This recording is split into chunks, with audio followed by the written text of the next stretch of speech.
8. The birth of Jesus. All that night Mary was restless, so that neither of them slept much.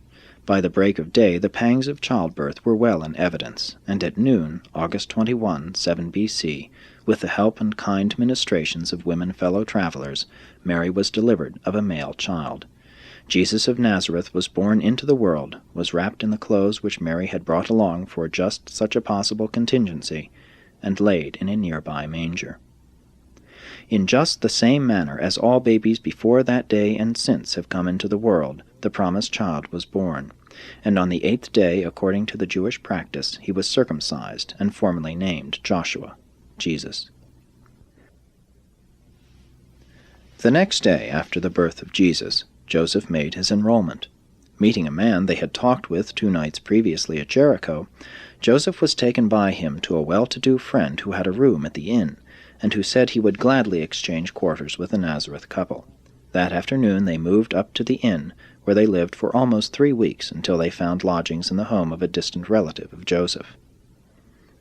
The second day after the birth of Jesus, Mary sent word to Elizabeth that her child had come, and received word in return inviting Joseph up to Jerusalem to talk over all their affairs with Zacharias. The following week Joseph went to Jerusalem to confer with Zacharias.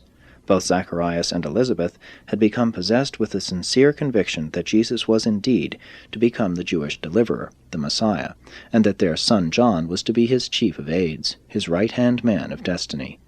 And since Mary held these same ideas, it was not difficult to prevail upon Joseph to remain in Bethlehem, the city of David, so that Jesus might grow up to become the successor of David on the throne of all Israel. Accordingly, they remained in Bethlehem more than a year, Joseph meantime working some at his carpenter's trade.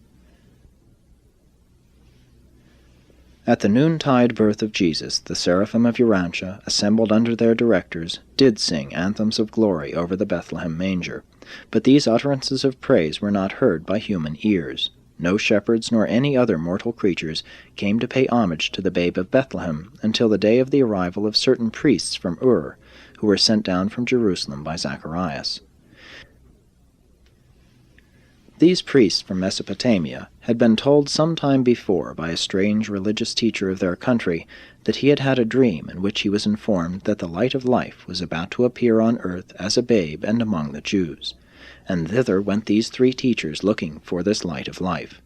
After many weeks of futile search in Jerusalem, they were about to return to Ur, when Zacharias met them, and disclosed his belief that Jesus was the object of their quest, and sent them on to Bethlehem, where they found the babe, and left their gifts with Mary, his earth mother.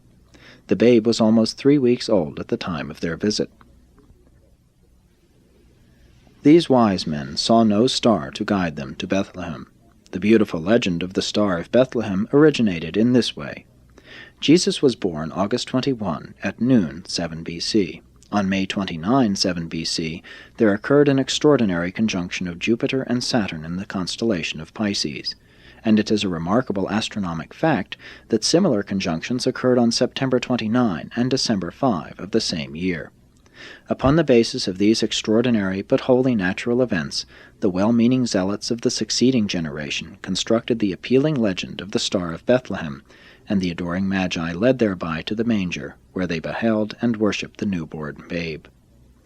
Oriental and near-Oriental minds delight in fairy stories, and they are continually spinning such beautiful myths about the lives of their religious leaders and political heroes.